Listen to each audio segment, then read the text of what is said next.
50 টাকা থেকে 70 টাকা বৃদ্ধির মজুরি দাবিতে মজুরি বৈষম্য আন্দোলনে নেমেছে আকিজ বিড়ি শ্রমিকেরা। মালিক পক্ষের কাছে তাদের দাবি 1000 পিস বিড়ি তৈরিতে 50 টাকা মজুরি ব্যয়ের বিপরীতে 20 টাকা বৃদ্ধি সংযুক্ত করে মোট 70 টাকা শ্রমিকের মজুরি নির্ধারণ করতে হবে। দুপুরে রংপুরের মিঠাপুকুর উপজেলায় শুক্রেরহাট এলাকায় আকিজ বিড়ি কোম্পানির প্রধান ফটকে তালা লাগিয়ে এক দফা দাবিতে বেতন বৈষম্য মজুরি আন্দোলনে সড়কে অবস্থান নেয় বিড়ি শ্রমিকেরা। পরে শ্রমিকদের আন্দোলনে তোপের মুখে পরিস্থিতি নিয়ন্ত্রণে আনতে আকিজ বিড়ি ফ্যাক্টরির ব্যবস্থাপনা পরিচালক রাজীব সেন বিড়ি শ্রমিকদের এক দফা দাবির আন্দোলনে একমত পোষণ করে মালিক পক্ষের সঙ্গে কথা বলে দ্রুত তাদের দাবি বাস্তবায়নের আশ্বাস দেন। দীর্ঘ 7 বছর ধরে কোনো মজুরি বাড়া হয় নাই।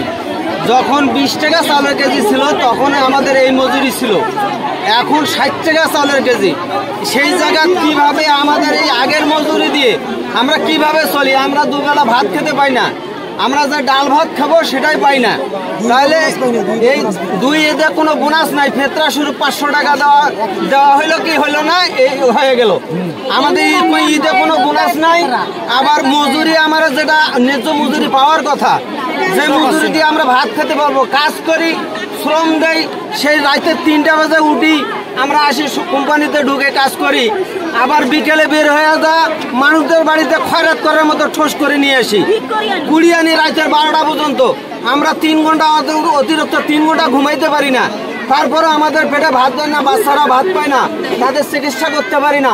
আমাদের এই মজুরি দিয়ে আমরা যদি কাজই করি তাহলে না খাওয়া থাকবো কেন? আমাদের এখানে ভোগের দাবি, খিদার দাবি, ন্যায্য মজুরির দাবি। আমরা এখানে ন্যায্য মজুরির দাবি আমরা এই মালিক মহোদয়ের কাছে আমাদের আকুল আবেদন, এরা আমাদের দাবিটা যেন অতি শীঘ্রই দাবিটা মেনে নেয়, এই আশা ব্যক্ত করি আমার কথা আমি শেষ করতে।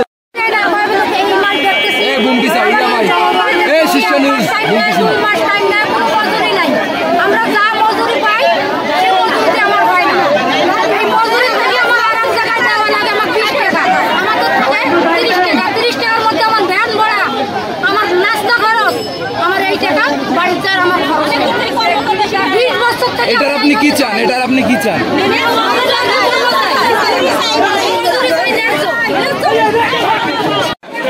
আমাদের মজুরির আন্দোলন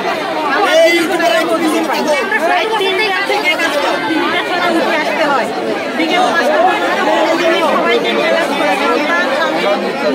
তারপরে শুধু 200 টাকা আমরা হাজিরা পাই, 500 টাকা হাজিরা হয়, 300 টাকা তাদের দিতে হয়। আর আমাদের থাকে 200 টাকা দিয়ে বর্তমান বাজারে কম মরিচ হয় না, বাচ্চাদের লেখাপড়া করে কি হবে, খাই কি, পেটে খিদের দায়ে আজকের এই আন্দোলন। আমাদের মালিক মহাজন কেন দাঁড়াইছেন চাষি?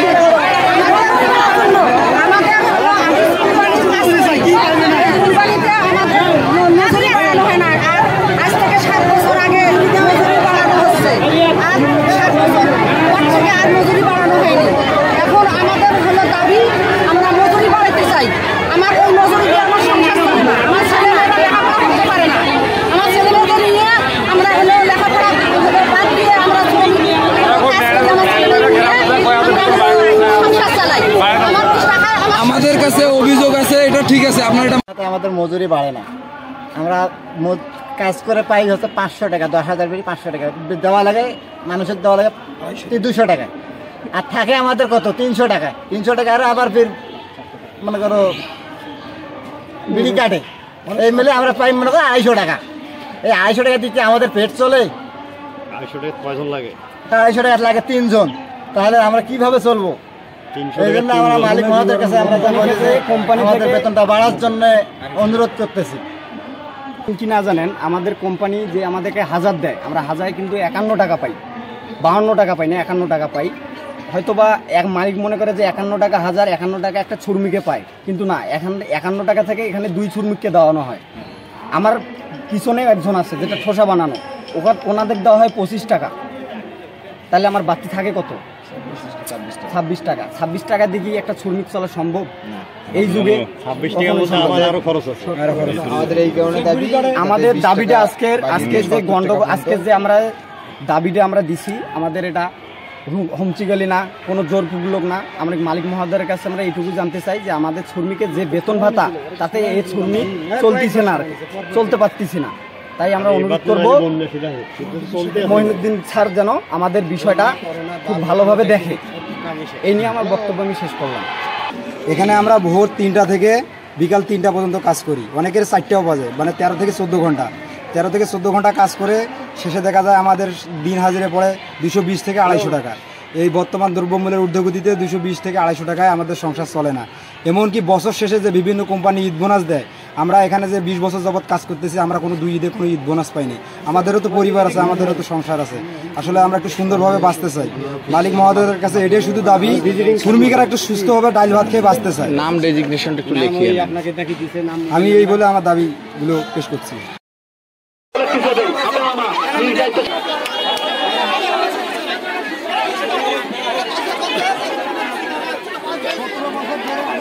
ভাইয়েরা বোনেরা আমাদের পেশ করতে কোনো অসুবিধা নেই।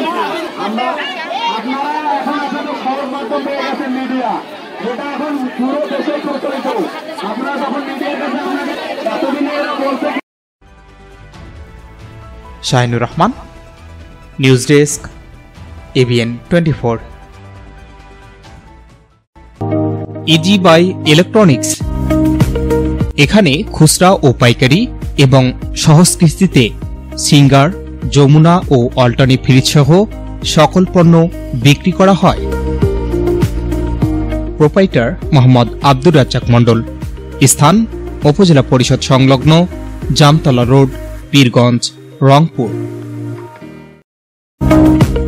আলম সার প্যালেস, এখানে TV, fridge, rod, cement, shallow machine ও পাওয়ার টিলার সহজ কিস্তিতে বিক্রি করা হয়। প্রোপাইটার মোহাম্মদ নিস্টার আলম। স্থান খালাসপীর, পীরগঞ্জ, রংপুর।